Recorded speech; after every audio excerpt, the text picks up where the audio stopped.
Did you guys know about the Creature Crate Patreon? Every month you'll get amazing files that you can make, like this Donkey Kong, this dragon, this robot tech scarab, this Cerberus, or this super cool set of Bulbasaurs. You can also sell the prints from these files as an authorized seller. Join the Creature Crate Patreon now. Link is in the description below.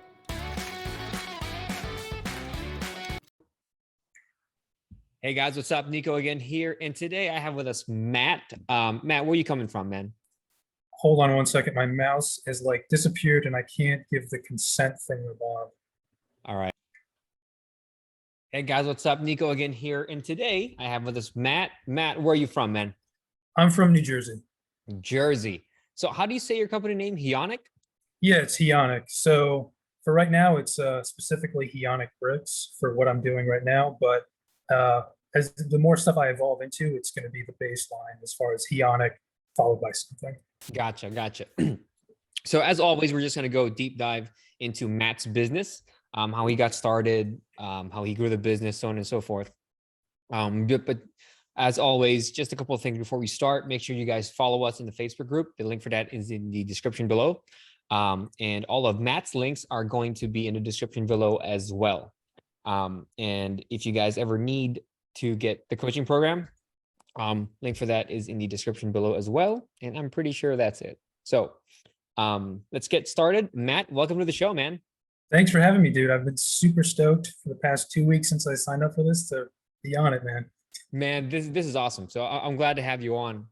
So let's get started with your background here, man. What is it that you do full time aside from the 3D printing?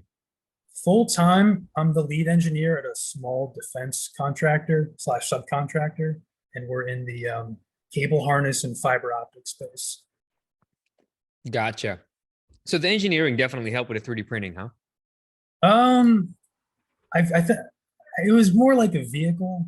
I've always kind of just had an idea of, I've always kind of been good with this kind of stuff, just kind of figuring things out.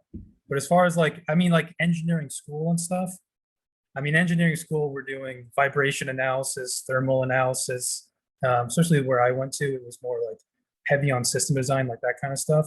So I've kind of had to pick up all mechanical stuff. I've kind of just been in since I was a kid, and it kind of just grew with me. That's just how I've always been. Gotcha. So how'd you get started in 3D printing?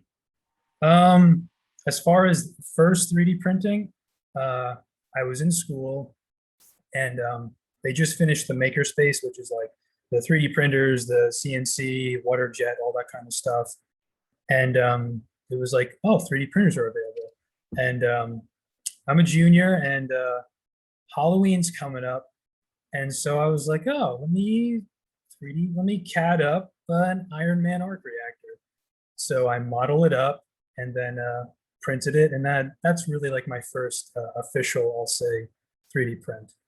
And then from there, I just modified it, threw in LEDs so it could, get the nice swirly effect of the energy. And then, and of course, that one Halloween, I didn't actually go out trick-or-treating or anything to a party with it because I was on the aero team and we had design restrictions and we had to get design done. And I was that main designer guy, so I had to get the stuff done. But yeah, that was really the start. And then after that, after I left college, I did a lot more printing because I was junior year, then through senior year for a senior design project. Even though we had COVID hit, I could only get a little bit out. But once I got into what I do now, I was just kind of started getting on social media, Instagram, and Lego has been my thing since I was a little kid. That's been the only toy I've ever really had as far as consistency, and I was always into what the Lego sets were. They were never enough, and what you were doing with them. So I was always modifying parts, cutting pieces, trying to make the things that I see in the shows and it's in the movies, more accurate blasters and weapons and ships and just little things. And so you're cutting stuff, modifying things, but then fast track, I kind of get out of that kind of stuff because growing up and for kids or whatever, even though it's not, Lego is for life. Seriously, dude, it is not a toy. It is a building tool. That's what it is. But I'm I'm working, and we've got 3D printers at work, so I'm doing making fixtures and all kinds of other stuff and custom tools and whatnot.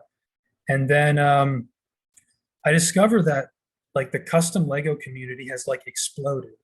There's like, and of course, I'm playing with a little clone, phase one clone trooper right now. People are making decals, custom printed figures. So it's, beyond what Lego does. And I see that like someone's 3D printing parts for Lego. And I'm like, oh my gosh, why didn't I think about that? Are you kidding me?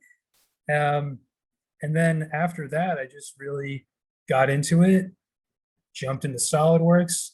And the first thing I made was, I don't know if you're familiar with it, but it's called the Quad Blaster.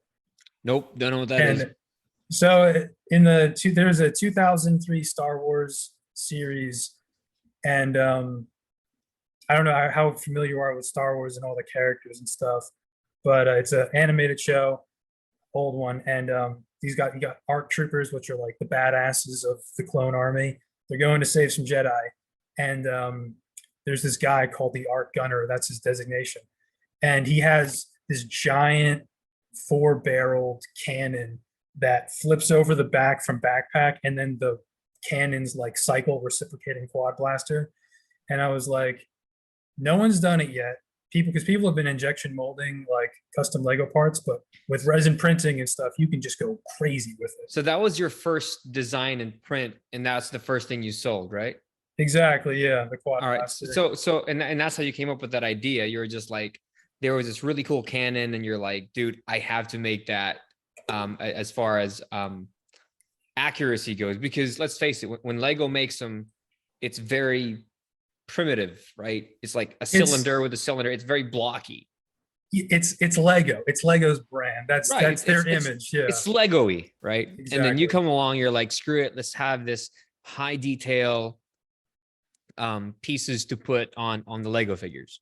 Exactly. And it's like super functional. So the thing can pop out of the guy's hand, swing around to the backpack mode. The arms disconnect, so it's like a fully assemblable system. I kind of want one just to like build like real life. Dude, I want to make one.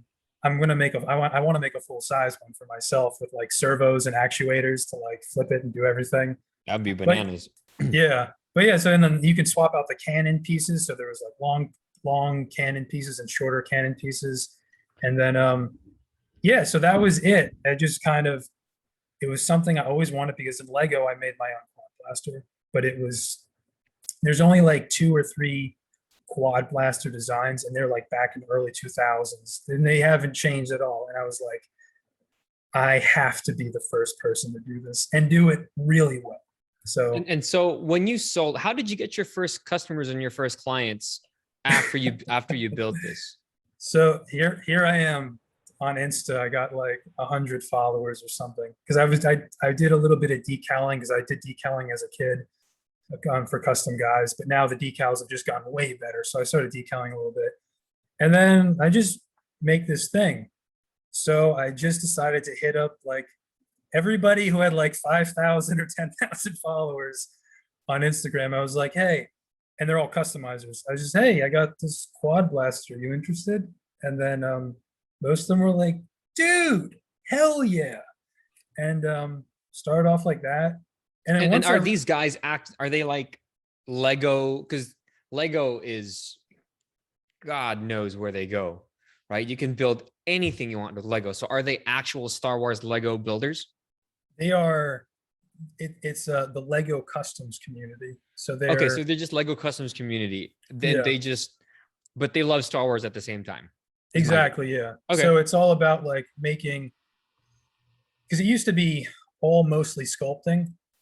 You're sculpting with clay and stuff to make your more like ultra detailed parts, because that Lego's not going to make any of these ultra detailed parts. It's just not in their brand to do something like that. So there's like, even as far as just Lego Customs in general, it's humongous. Mill Tactical, all kinds of stuff, superheroes, everyone wants. And it's really weird when you think about it and talk about it, but everyone wants these crazy high detail things, but at this super micro scale. And yeah, it's so much fun. I agree. So what happened next, man? So you emailed all these guys and they're like, hell yeah, we want it. So did they post about it? And then how did they buy it from you, man? So I still do it to this day. It's all through Instagram DMs. Everything is all through Insta DMs. I don't have a website. I don't advertise at all besides my posts. I don't have an Etsy shop. I don't have any of that. It's just all Insta. And yeah, it was just, I posted a thing, and then, some people were like, hey, go check out Heonic Bricks. He's got this quad blaster. And then I did like my first run.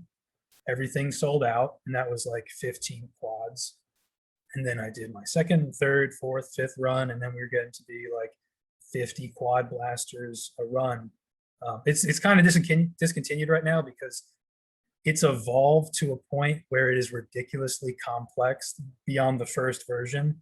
So I kind of have to hold because I need to simplify it a little bit. But it all just started with that, just one really sick design. That was really it. And so what happened next? Did you then, expand into several other designs? Does it stay in this in the Lego Star Wars niche?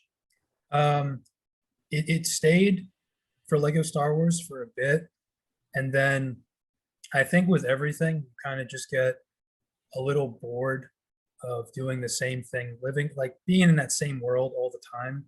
So then I started moving to other stuff like some Marvel things, some DC things, kind of just more random things. Like recently, I just released my crazy Miltak version prototype.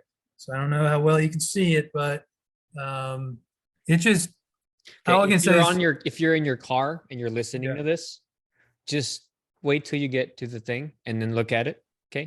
We're on a podcast. I get it. But we don't want you to get into trouble. Okay. Okay. Put your phone down. I want you to just keep driving. Wait till you get to work. Wait till you get home and then take a look at it. All right. Back to your regularly scheduled viewing. yes. Yeah, because you can't have that. You got to have that audio disclaimer. You can't have the pop-up on here. But yeah, it's just ridiculously detailed, functional stuff. And yeah, no, it's not all Star Wars, but that's the stuff I really love. Yeah, that's really it. Gotcha. So what did you then what machines are you resin printing these? Yeah, it's all resin. And what machines are you using now for that? Let's see.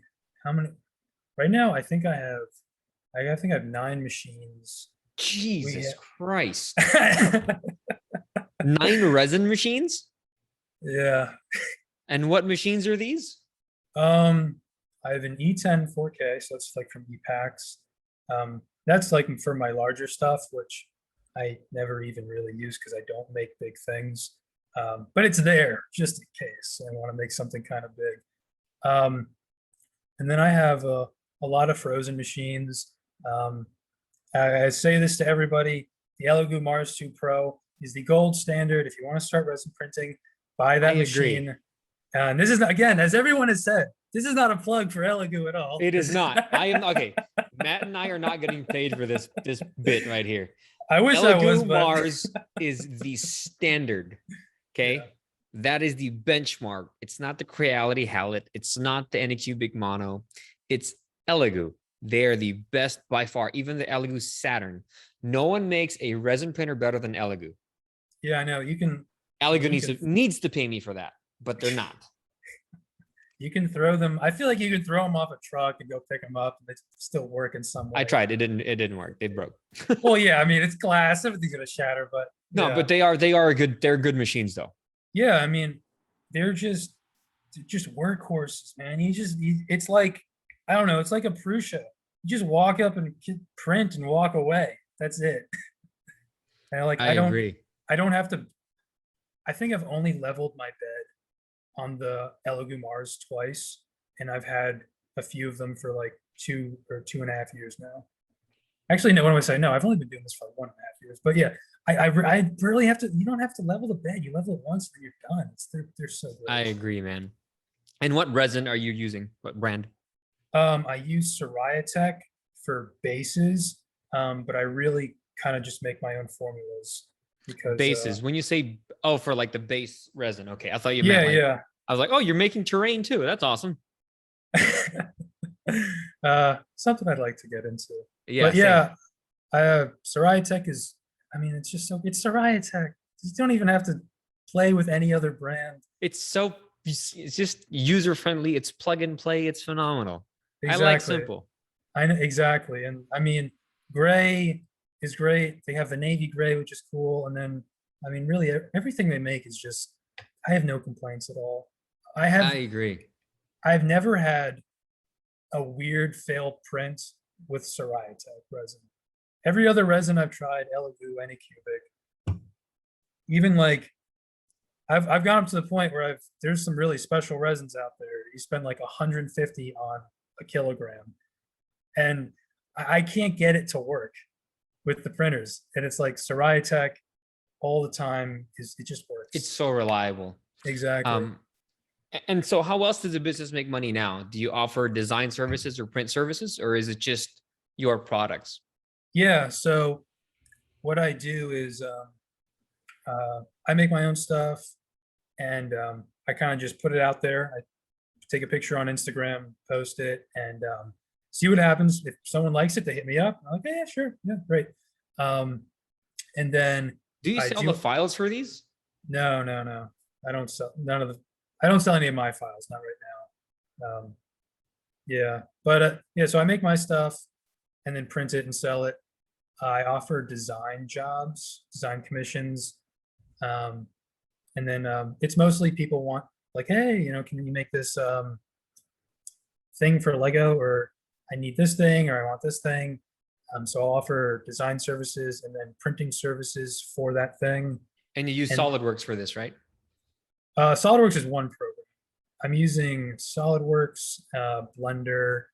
Those are my main two. And then I'll dip into Fusion because there are certain tools that Fusion has that are just a lot easier to work with because they're more specific.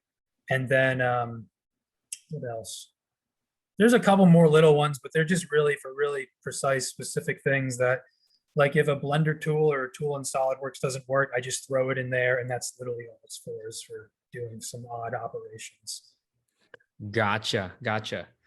So let's talk about the Instagram here a little bit. I took some notes down. How do you take payments if you're selling on Instagram? Are you doing the whole Instagram shop thing? No, it's DMs and PayPal. DMs and PayPal. Man, this dude is old school. I kind of like. There are the times where I'm like, it's like, all right, it isn't the most effective means of business. I will say that because like Yeah. when someone wants to buy something, they want to buy it then. And if I'm asleep, and someone if someone hits me up and like, hey, I want like 5 of these things, and it's like sweet. But if I miss that message, they may now only want 2 of those things come the morning. So I do want to move to less of my involvement for like the bulk and the majority. I We still need to want get you in to the coaching program. I still want to handle like more of the personal, like the personal. I'm gonna say accounts, but like buddies and stuff. I want to handle those guys one on one. But yeah, it's funny. I have my domain. I have my Shopify account all set up, and I just haven't made the site yet. Oh, we're talking offline for sure. Awesome, No, dude. not recorded. Okay. If you guys want to, if you guys want to hear what's gonna go on, join the coaching program. Oh, dude, I Um, appreciate it. so what profit margins are you targeting for these? Because if they're for Lego, they're super quick prints. Quick is subjective. What is a quick? How quick do you think they are? That's my question. Well, I mean, if because it all prints all the same layer line, right? On the same layer on the resin print, you can put 50 of these and it'll print 50 at the same time that it costs to print one.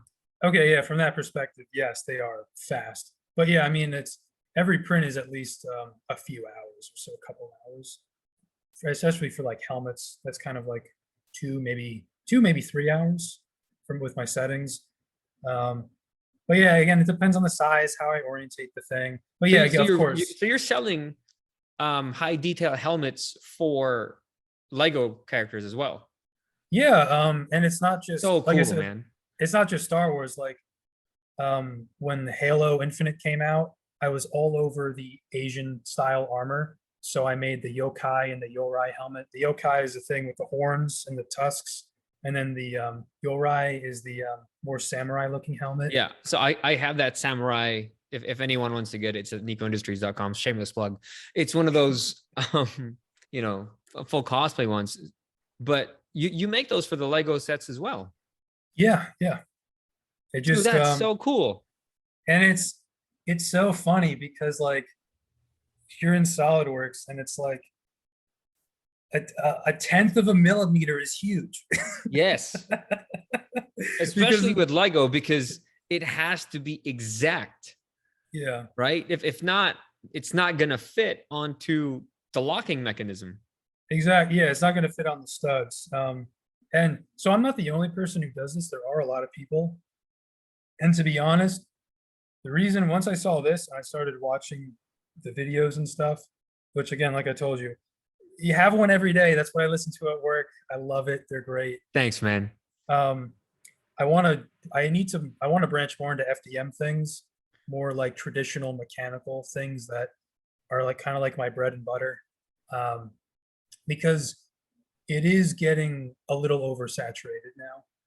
And thankfully for me, I can stand out because I have one of the highest quality prints and just stuff in general. And there's kind of like the Heonic guarantee it will work. Like when it was still it's still definitely in its infancy, but when it was super young, you would go and like because I you got to like buy your competitor stuff just to see how it is. You got to get your hands on it. I would get stuff with like leftover resin because they didn't fully wash it on the inside of the helmet because they didn't go in with Really? a yeah they didn't go in with like a brush. Well, because think about it, like we're it's kind of weird. Like everyone is either like in high school or in their early 20s. Gotcha. So I don't know. It's like either it's like awareness or just they're not thinking about that kind of stuff.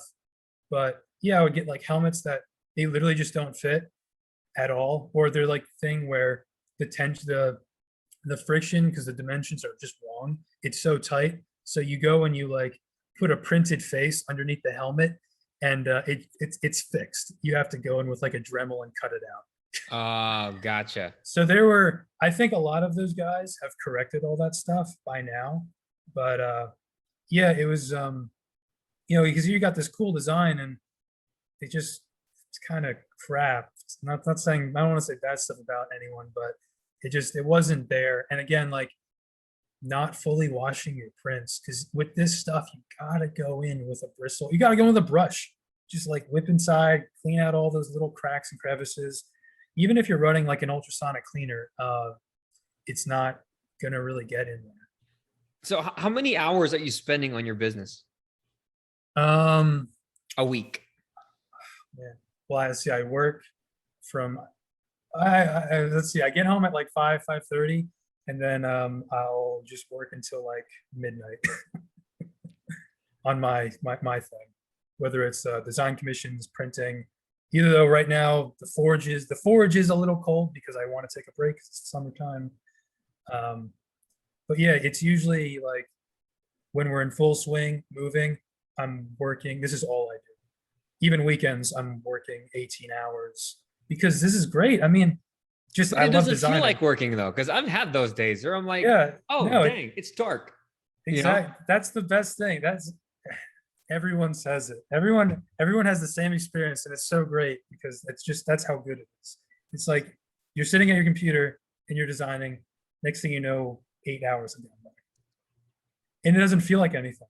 I agree. I just designed a bone rip, a flesh ripper dagger for, just like a custom stuff.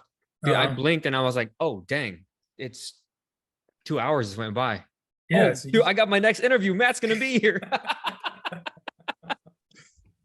yeah, you get lost in it, and it's so much fun. It's so great. Because it's just you and just you creating, and there's nothing better than just creating the stuff. And that's my favorite thing, because I'm a super visual person. As soon as I got in my head, I can make it on screen, and there's it's the satisfaction of doing that. I really recommend it to everybody. Go design stuff. You don't have to be good at it or anything. Just I go agree. create. Just go create. It's so So much fun. that's it for me, Matt. Let's wrap this up with your number one tip for anyone who wants to start their own 3D printing business. Nike's got the best logo. Just do it. Just do it. Yeah. But do some research first. I will say this: people get hung up on like what printer you get. Like it's like, oh, the 5K, the 10K printer comes out, and they think they're getting crazy amounts of detail because they just associate with that with screens and stuff. It's the voxel size. Look at the voxel size. Look at the resolution.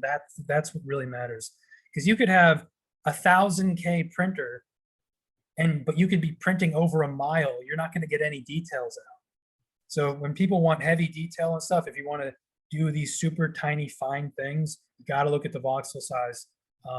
I don't print anything solid gray that's smaller than 32 micron. I print 32 micron and smaller. So that's really my recommendation. And another thing, because I know you said one thing, if you're doing resin, I highly recommend you build an enclosure for your resin printers, because the industrial guys did it, and then they released it to all of us, the hobbyists, and they never told you all the things that are bad about resin printing, all the fumes and the carcinogens. It'll ruin a house. I will say that. It will ruin a house with the fumes. So build an enclosure. I got a sweet one, pulling out air 24/7, always running. And you can just, there's a system called Zip Wall. It's meant for walling off painting areas. And if you're doing a lot of heavy sanding, you can build a mini room around a table with a zip wall set up in like 5 mil plastic. And then I also put that little window in because I want to see that things are moving well. And then just have zippers. It seals all up, and then you just leave it. No fumes, no smells. It's a godsend. Really. There you That's go. about it. I'll stop there. I will stop there. There you go. There you go. Cool, you guys. And as always, if you guys stay to the very, very end, I'll give you your own product idea for your own 3D printing business. And today's product idea are hair barrettes. Okay. Just listen to me here. These little things it's like a little comb, and you stick it in your hair and it stays there, right? There's so many things you guys can do with this, you guys. And the hair product industry is huge, right? With the headbands and the clips and just barrettes. So how can you take a barrette and customize it to make it look cool, or just make it look pretty, and then 3D print it and then sell it? All right. All right, you guys, that is it for me. Matt, thanks for being on the show. Super excited. My pleasure, man. To have It's my finally have pleasure. you. Yeah. And I'll check on you in a year, man, and we'll see how the business is growing. Yeah. Sweet, dude. Later, man. Peace, dude.